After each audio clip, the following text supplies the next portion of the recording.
نحمدہ ونصلی علی رسولہ الکریم اما بعد اعوذ باللہ من الشیطان الرجیم بسم اللہ الرحمن الرحیم واقم الصلاۃ طرفی النہار وزلفا من اللیل۔ ناظرین کرام خوش آمدید کہتے ہیں آپ کو الحمدللہ دورہ ترجمہ قرآن کا سلسلہ جاری، سورہ ہود کا مطالعہ کریں اور اس کا آخری رکوع اس وقت ہمارے زیر مطالعہ ہے، اور اب بڑی پیاری ہدایت آ رہی ہے جس میں نمازوں کا ذکر بھی ہے اور گناہوں کی معافی کا ایک ذریعہ بھی بتایا جا رہا ہے۔ سورہ ہود کی آیت نمبر 114 سے مطالعہ شروع کر رہے ہیں۔ اعوذ باللہ من الشیطان الرجیم بسم اللہ الرحمن الرحیم واقم الصلاۃ طرفی النہار وزلفا من اللیل، اور نماز قائم کیجئے دن کے دونوں اطراف اور رات کے کچھ حصے میں۔ دن کے دونوں اطراف صبح اور شام کی نماز، اور رات کے کچھ حصے میں یہ تہجد کی نماز۔ اول یہ 3 نمازوں کا حکم آیا تھا، اور معراج کی شب 5 وقت کی نماز کا حکم آ گیا، تو صبح اور شام کی 2 نمازیں اور تہجد کی نماز پہلے فرض تھی، باقی امت کے لیے پھر نفل کا معاملہ ہو گیا۔ تو یہ 3 اوقات کی طرف نماز کا اشارہ، نماز قائم کرنے کا۔ ان الحسنات یذہبن السیئات، بے شک نیکیاں مٹا دیتی ہیں برائیوں کو۔ نمازوں سے بھی گناہ معاف ہوتے ہیں اور نیکیوں سے بھی گناہ معاف ہوتے ہیں۔ مثلا احادیث میں ہم پڑھتے ہیں بندہ وضو کرتا ہے تو وضو کے اعضاء سے جو گناہ ہو جاتے ہیں معاف ہو جاتے ہیں۔ بندہ قدم لے کر جو مسجد کی طرف جاتا ہے قدم پر گناہ معاف ہوتے ہیں۔ ایک جمعے سے دوسرے جمعے کا بندہ یعنی جمعے کا اہتمام کرے تو ایک جمعے سے دوسرے جمعے کے گناہ معاف ہوتے ہیں۔ البتہ اکثر ان گناہوں کی معافی سے مراد صغیرہ گناہوں کی معافی ہے، کبیرہ گناہوں کی معافی کے لیے سچی توبہ اور شرائط پر عمل ضروری ہے، وہ ذکر پہلے بھی آیا، آئندہ بھی آئے گا انشاءاللہ۔ ذالک ذکریٰ للذاکرین، یہ نصیحت ماننے والوں کے لیے۔ واصبر فإن اللہ لا یضیع اجر المحسنین، اور صبر کیجئے اے نبی صلی اللہ علیہ وسلم، بے شک اللہ تعالیٰ عمدگی کے ساتھ عمل کرنے والوں کے اجر کو ضائع نہیں کرتا۔ فلولا کان من القرون من قبلکم اولو بقیۃ، پس تم سے پہلے جو قومیں ہوئیں اے لوگو، ان میں اصحاب خیر کیوں نہ ہوئے، ینہون عن الفساد فی الارض، کہ وہ روکتے زمین میں فساد سے، الا قلیلا ممن انجینا منہم، مگر تھوڑے ہی تھے جنہیں ہم نے ان میں سے بچا لیا۔ یہ پھر نہیں عن المنکر کے فریضے کا ذکر، گناہوں سے روکنا، بدی سے روکنا، ہمارے نیکیوں کا بیان بھی اور نیکیوں میں آگے بڑھنے کا شوق بھی۔ ارے گناہوں سے بچنا بھی ضروری، اور بدی سے روکنا، منکرات سے روکنا تو علماء کا کام بھی اور امت کا کام بھی ہے۔ اور بچائے کون جاتے ہیں؟ جو بدی سے روکتے ہیں۔ یہ اصحاب السبت کے واقعے میں بھی اعراف رکوع نمبر 21 میں بات آ چکی ہے۔ وَاتَّبَعَ الَّذِينَ ظَلَمُوا مَا أُتْرِفُوا فِيهِ وَكَانُوا مُجْرِمِينَ، اور ظالم انہی لذتوں کے پیچھے پڑے رہے جو انہیں دی گئی تھیں اور وہ گناہ گار تھے۔ وَمَا كَانَ رَبُّكَ لِيُهْلِكَ الْقُرَىٰ بِظُلْمٍ وَأَهْلُهَا مُصْلِحُونَ، اور آپ کا رب ایسا نہیں کہ بستیوں کو ظلم سے ہلاک کر ڈالے جبکہ وہاں کے لوگ اصلاح کرنے والے ہوں۔ یہ بہت اہم بات نہیں، عن المنکر کا فریضہ جاری رہے گا تو اللہ عذاب سے بچائے گا، ورنہ پھر عذاب عام آتا ہے، ہر ایک اس میں پستا ہے۔ وَلَوْ شَاءَ رَبُّكَ لَجَعَلَ النَّاسَ أُمَّةً وَاحِدَةً، اور اگر آپ کا رب چاہتا تو لوگوں کو ایک ہی امت بنا دیتا۔ وَلَا يَزَالُونَ مُخْتَلِفِينَ، لیکن وہ ہمیشہ اختلاف کرتے رہیں گے۔ کیوں؟ اللہ تعالیٰ نے انسان کو اختیار دیا ہے، اِلَّا مَن رَحِمَ رَبُّكَ، مگر یہ کہ جس پر آپ کے رب نے رحم فرمایا۔ وَلِذَٰلِكَ خَلَقَهُمْ، اور اسی لیے اللہ نے پیدا کیا، اللہ نے امتحان کے لیے پیدا کیا، اللہ نے مختلف صلاحیتیں دی ہیں، نیکی کی بھی بدی کی بھی، سوچ بھی سکتا ہے بندہ، غور کر سکتا ہے، اختیار اس کو عمل کرنے کا دیا، اسی میں اس کا امتحان ہے۔ وَتَمَّتْ كَلِمَةُ رَبِّكَ لَأَمْلَأَنَّ جَهَنَّمَ مِنَ الْجِنَّةِ وَالنَّاسِ أَجْمَعِينَ، اور پوری ہوئی آپ کے رب کی بات کہ یقیناً میں جہنم کو بھر دوں گا جنات اور انسانوں سے اکٹھے، مگر کون سے انسان اور جنات؟ جنہوں نے خود غلط اختیار کا غلط استعمال کیا، حق قبول نہ کیا، باطل کو قبول کیا، نافرمانیوں میں پڑے رہے، وہ ہیں جو اپنے لیے جہنم کا سامان کر رہے ہیں۔ یہ نقطہ سورہ اعراف آیت 18 میں بھی ہم پہلے پڑھ چکے ہیں۔ وَكُلًّا نَقُصُّ عَلَيْكَ مِنْ أَنبَاءِ الرُّسُلِ مَا نُثَبِّتُ بِهِ فُؤَادَكَ، اور ہر بات اے نبی علیہ السلام، اور یہ رسولوں کے احوال جو ہم آپ سے بیان کرتے ہیں اس لیے تاکہ آپ کے دل کو ہم تسلی دیں۔ حضور علیہ السلام بھی جد و جہد میں مصروف عمل ہیں، حق و باطل کا معرکہ سجا ہوا ہے، پچھلے پیغمبروں کے واقعات تسلی کا باعث حضور اور حضور کے ذریعے امت کے لیے بن رہے ہیں۔ ما نثبت به فؤادک، تاکہ اس سے ہم آپ کے دل کو تسلی عطا کریں۔ وجاءک فی ھذہ الحق وموعظۃ وذکریٰ للمؤمنین، اور آپ کے پاس آیا ہے اس میں سے حق اور ایمان والوں کے لیے نصیحت اور یاد دہانی۔ وقل للذین لا یؤمنون اعملوا علی مکانتکم، اور ان لوگوں سے کہہ دیجئے جو ایمان نہیں لاتے تم اپنی جگہ کام کیے جاؤ، انا عاملون، ہم بھی اپنی جگہ کام کرتے ہیں۔ پھر وہ چیلنج کا انداز حضور کی زبان سے صلی اللہ علیہ وسلم، وانتظروا انا منتظرون، اور تم بھی انتظار کرو، ہم بھی بے شک انتظار کرنے والے ہیں۔ وَلِلَّهِ غَيْبُ السَّمَاوَاتِ وَالْأَرْضِ وَإِلَيْهِ يُرْجَعُ الْأَمْرُ كُلُّهُ، اور اللہ تعالیٰ ہی کے پاس ہیں آسمان و زمین کی غیب کی باتیں، کل اختیار اس کا، کل علم اس کے پاس ہے، اور اسی کے تحت تمام کاموں کا لوٹایا جانے کا معاملہ ہوگا۔ فاعبد، اسی اللہ کی عبادت کیجیے، وتوکل علیہ، اور اسی پر بھروسہ کیجیے، وما ربک بغافل عما تعملون، اور آپ کا رب اے نبی علیہ السلام اس سے بے خبر نہیں، اے لوگو جو تم عمل کرتے ہو۔ حضور سے مخاطبت، رہنمائی سب کو، جو تم کرتے ہو اللہ اس سے بے خبر نہیں ہے۔ الحمدللہ سورہ ہود کا مطالعہ کسی درجے میں مکمل ہوا۔ اب اس کے بعد سورہ یوسف ہے، قرآن پاک کی منفرد مزاج کی صورت، ابھی ہم پڑھیں گے۔ القصص اس کو کہا گیا، بہترین قصہ اور واقعہ قرآن حکیم کا سورہ یوسف، مکی صورت ہے، اور داستان یوسف کا بیان تو ہے مگر اس کے ذیل میں داستان محمدی کا ذکر آئے گا صلی اللہ علیہ وسلم۔ مشرکین مکہ کے ذریعے یہود نے سوال کروایا، یہود تک بات پہنچی، کسی نے رسالت کا دعویٰ کیا، اچھا پوچھو بنی اسرائیل یہ مصر کیسے پہنچے؟ یہ تو فلسطین کا علاقہ تھا، یہ وہاں سے مصر کیسے پہنچے؟ اللہ نے ایک پوری صورت عطا کر دی اور ساری تاریخ بتا دی کہ بنی اسرائیل مصر کیسے پہنچے ہیں۔ اللہ اکبر کبیرہ۔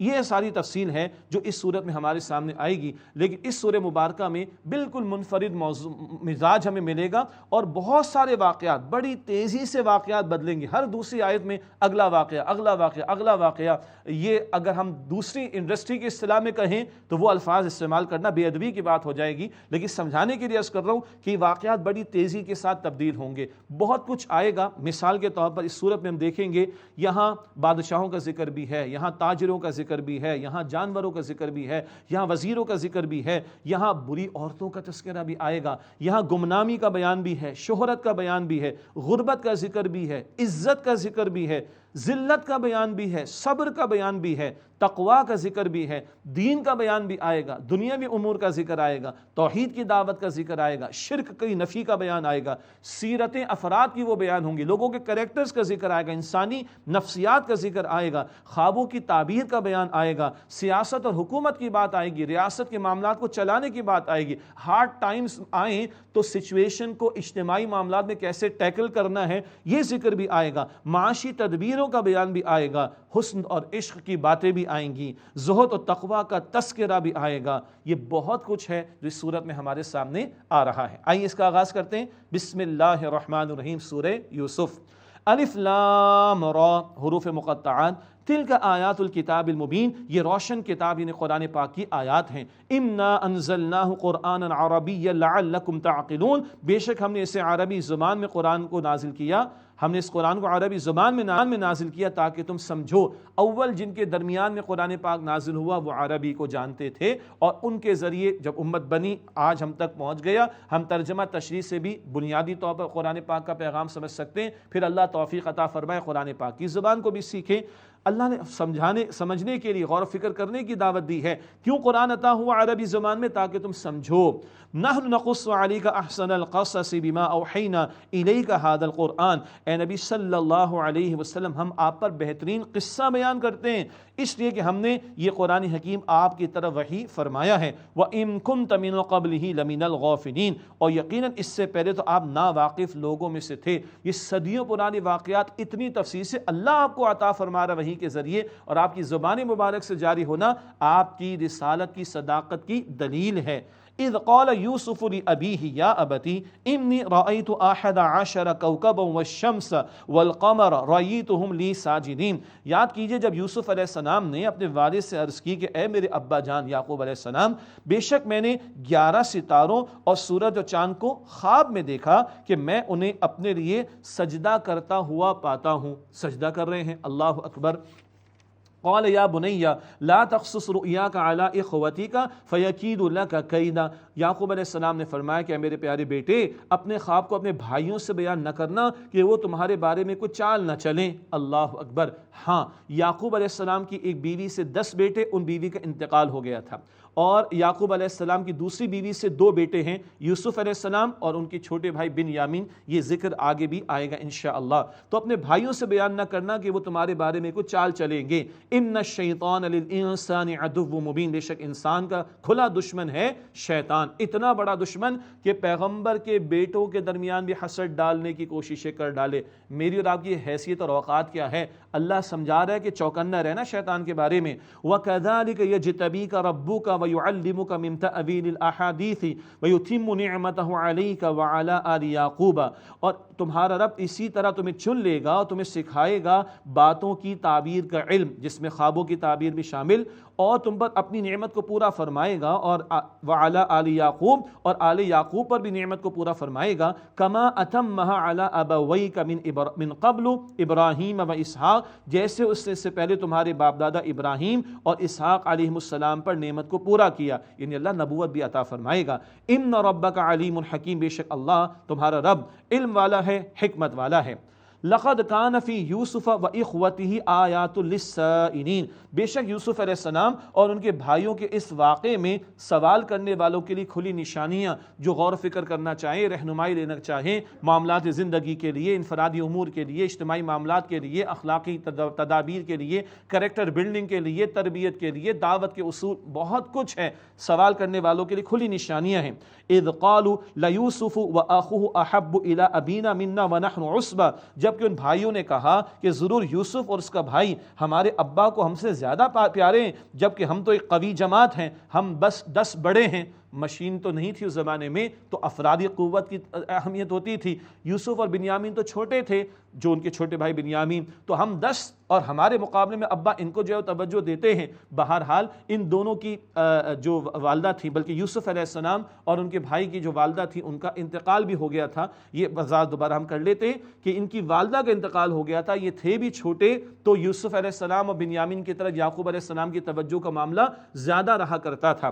اب ان بھائیوں کو یہ توجہ دینے کی وجہ سے فیل ہوا کہ ہمارے اوپر تو ابا کی توجہ نہیں، یہ حسد کا آ جانا یہ عام چیز ہے ہمارے معاشرے کے اندر۔ اسی لیے تو اللہ قرآن میں ڈسکس کر رہا اور ہمیں سمجھا رہا، رہنمائی عطا فرما رہا ہے۔ ان ابانا لفی ضلال مبین، بے شک ہمارے ابا جان تو اس کی محبت میں سری غلطی میں مبتلا ہے۔ کس کی محبت میں؟ یوسف کی۔ وہی حسد کا معاملہ ہو رہا ہے۔ اب یہ حسد کہاں تک لے کے جا رہا ہے؟ حابیل و قابیل کا واقعہ یاد ہے؟ ذہن میں لے کر آئیے۔ حسد تو بھائی کو قتل کروا دیتا ہے نا۔ سنیے ادھر، اقتلوا یوسف او اطرحوہ ارضا یخل لکم وجہ ابیکم، یوسف کو قتل کر ڈالو یا اسے کسی زمین میں ڈال آؤ کہ تمہارے والد کی توجہ تمہارے لیے خاص ہو جائے، وَتَكُونُ مِن بَعْدِهِ قَوْمًا صَالِحِينَ، اور تم ہو جانا اس کے بعد نیک لوگوں میں سے۔ یہ الٹی پٹی شیطان پڑھاتا ہے، پہلے تو گناہ کر لو، ارے کر لو، مزے لے لو گناہ کے، پھر توبہ کر لینا، استغفر اللہ، ارے گناہ کرتے مر گئے پھر کیا ہوگا، یہ نہیں سوچتا بندہ۔ اچھا قتل کر دو، استغفر اللہ، بھائی کو قتل کر دو، اللہ اکبر۔ یا چلو دوسرے آپشن، کسی سرزمین میں چھوڑ کر آ جاؤ، نہ یوسف سامنے ہوگا نہ ابا کی توجہ ہوگی، توجہ ہمیں مل جائے گی۔ یہ بھی الٹی پٹی شیطان نے پڑھائی، ساری توجہ یوسف علیہ السلام کے لیے ہو جائے گی۔ ابھی تھوڑا آگے چل کر ہم پڑھ لیں گے۔ قال قائل منہم لا تقتلوا یوسف والقوہ فی غیابۃ الجب، ان میں سے کہنے والے نے کہا کہ یوسف کو قتل تو نہ کرو اور اسے ڈال آؤ کسی اندھے کنویں میں، کہ یلتقط بعض السیارۃ ان کنتم فاعلین، کہ اسے کو مسافر اٹھا کر لے جائے، اگر کرنا ہے تو ایسے کر لو۔ یہ بھائی تھے بڑے، نسبتاً بہتر، یہودا ان کا نام۔ 5 انگلیاں برابر نہیں ہوتی، سارے بھائی بھی برابر نہیں ہوتے، بھائی نے بہتر نسبتاً، ارے بھائی قتل تو نہ کرو، خدا کا خوف کرو، اگر کچھ کرنا ہے تو کسی کنویں میں ڈالاؤ، کوئی پانی نکالنے لگے گا تو یہ پانی کے ساتھ اوپر، ڈول کے ساتھ اوپر آ جائے گا، لے کر چلے جائیں گے، قتل تو نہ کرو بھائی کو۔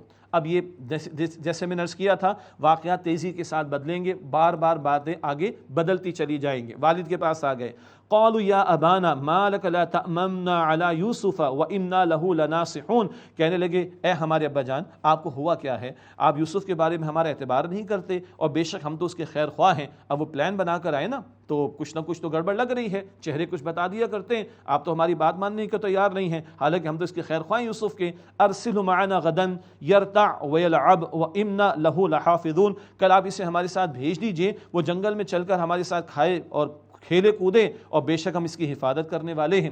قال انی لیحزننی ان تذهبوا به واخاف ان یاکلہ الذئب وانتم عنہ غافلون، یعقوب علیہ السلام نے فرمایا کہ دیکھو یہ بات مجھے غمگین کرتی ہے کہ تم اسے تو لے جاؤ، اور میں ڈرتا ہوں کہ اسے بھیڑیا کھا جائے جبکہ تم اس سے غفلت میں ہو اور بے خبر ہو، اور یہ بھیڑیا اس کا کام تمام اس کو کھا جائے، مجھے یہ بات غم زدہ کرتی ہے۔ قالوا، کہنے لگے، لئن اکلہ الذئب ونحن عصبۃ انا اذا لخاسرون، ابا جان کیا بات کر دی آپ نے؟ اب یہ انسانی نفسیات کا، آپ ہماری بہادری کو چیلنج کر رہے ہیں، آپ ہمارے اعتماد کو چیلنج کر رہے ہیں. اللہ اکبر. کیا کہہ رہے ہیں؟ اگر اسے بھیڑیا کھا گیا جبکہ قوی جماعت ہیں، اس صورت میں تم بڑے نقصان اٹھانے والے ہوں گے.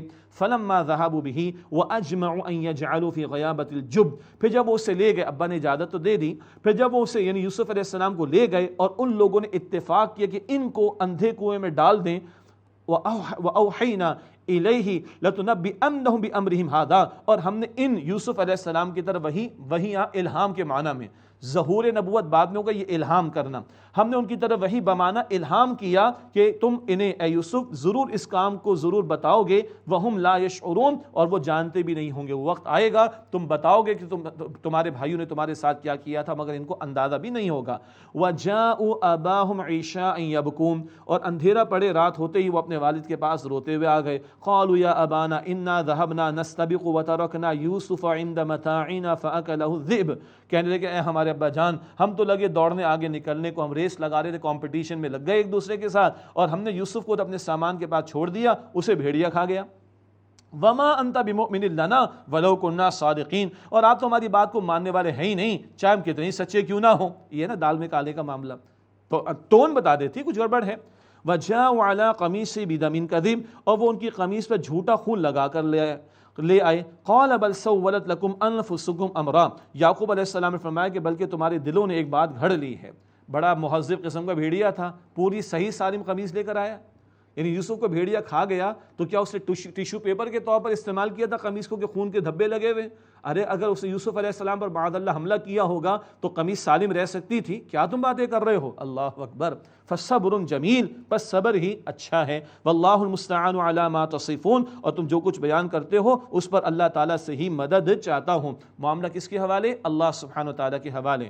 وجاء سیارۃ فارسلوا واردہم فادلی دلوا، اور ادھر ایک قافلہ آیا، بس انہوں نے اپنا پانی بھرنے والا سقا جسے کہتے ہیں، پانی کہتے تھے اب تو اردو بھی بدل رہی ہے، بس انہوں نے اپنے پانی بھرنے والے کو بھیجا. فادلی دلوا، بس اس نے اپنا ڈول ڈالا کنویں سے پانی نکالنے کے لیے. قال یا بشرا ھذا غلام، اس سے کہا ہاں خوشی کی بات، یہ تو ایک لڑکا ہے. واسرہ بضاعہ، اور انہوں نے اسے مال تجارت سمجھ کر چھپا لیا. واللہ علیم بما یفعلون، اور اللہ خوب جانتا ہے جو وہ کرتے تھے. بھائیوں نے کنویں میں ڈالا، چلے گئے، پیچھے قافلہ آیا، قافلے کو پانی کی ضرورت، انہوں نے ڈول ڈالا کسی شخص نے اندر پانی نکالنے کے لیے، یوسف علیہ السلام نے رسی پکڑ لی. اب یہ باہر آئے تو وہ بڑا خوش ہو گیا. اس زمانے میں لڑکوں کو بچوں کو بیچا کرتے تھے، جیسے آج بھی ظالم لوگ اس طرح کی حرکت کرتے ہیں. تو یہ خوش ہو گیا، بھائی یہ تو بیچ کر مال ملے گا ہمیں، مال تجارت کے طور پر چھپا لیا. واللہ علیم بما یعملون، اور اللہ خوب جانتا ہے جو وہ کرتے تھے. وشروہ بثمن بخس دراہم معدودہ، اور انہوں نے انہیں یعنی یوسف علیہ السلام کو بیچ ڈالا کھوٹے داموں، گنتی کے چند درہموں میں، بہت ہی تھوڑی قیمت پر. وَكَانُوا فِيهِ مِنَ الزَّاهِدِينَ، اور وہ ان سے بیزار اور بے رغبتی محسوس کر رہے تھے. کیا مطلب؟ یہ ایک رائے ہے، ایک اور رائے بھی پیش کی گئی، اس کی تفصیل میں نہیں جا رہے. ایک رائے کے مطابق وہ جو قافلے والے تھے جلدی جلدی بیچا، بھائی جو ملے، کوئی کاسٹ تو آئی نہیں، جتنا ملے گا پروفٹ ہی پروفٹ، چاہے چند درہم کیوں نہ ہو، ورنہ کوئی اس کے گھر والے آ گئے تو مسئلہ پیش آ جائے گا. تو وہ بے رغبت ہو رہے تھے، جلدی سے بیچ کر انہوں نے پیسے لے لیے. کہاں بیچا ہے؟ مصر میں. تو یہ کہاں سے؟ فلسطین وغیرہ کے علاقے سے کہاں چلے گئے؟ یوسف علیہ السلام مصر پہنچ گئے ہیں. وقال الذي اشتراه من مصر لامرأته اکرمی مثواہ عسى ان ينفعنا او نتخذه ولدا، اور مصر کے جس شخص نے ان کو خریدا یعنی یوسف علیہ السلام کو، اس نے کہا اپنی بیوی سے کہ اسے عزت اکرام کے ساتھ رکھو، شاید کہ یہ ہمیں نفع پہنچائے یا ہم اسے بیٹا بنا لیں.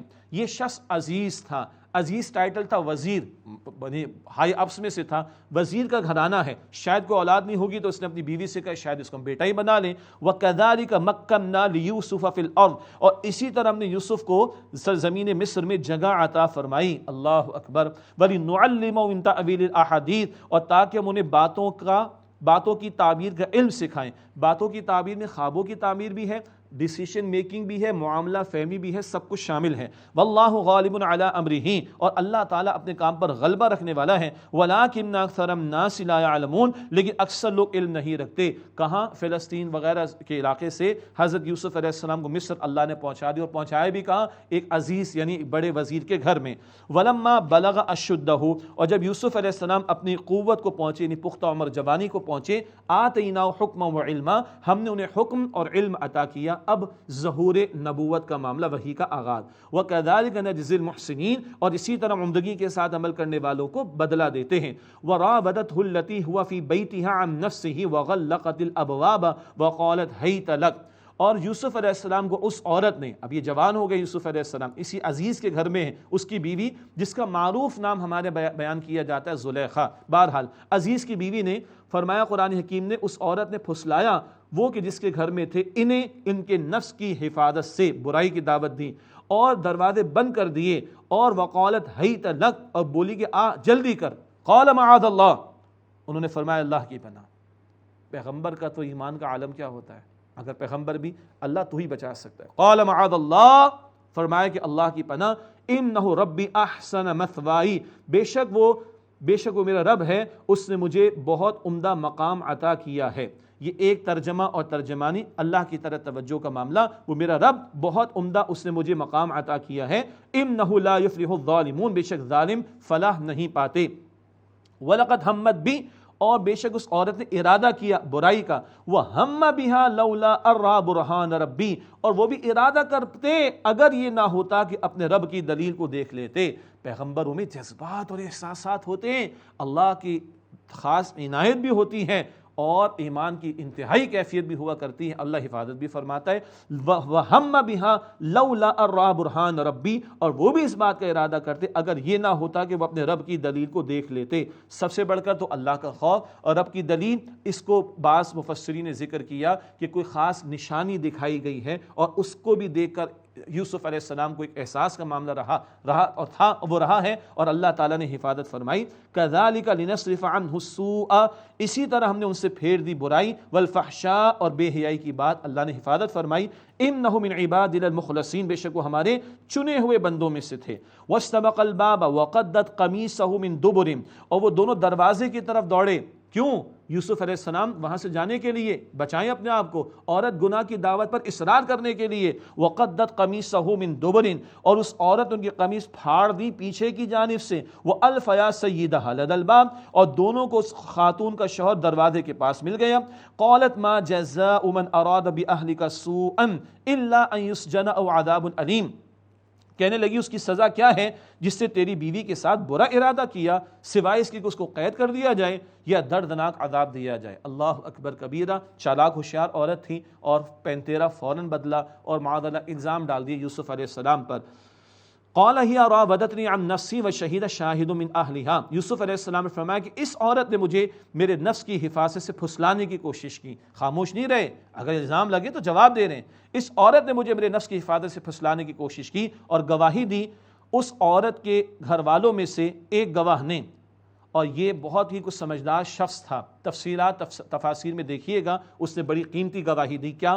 ان کان قمیص قد من قبل فصدقت وهو من الكاذبین، اگر ان کی قمیص آگے سے پھٹی ہوئی ہے تو وہ عورت سچی ہے اور یہ یوسف جھوٹوں میں سے ہوں گے معاذ اللہ.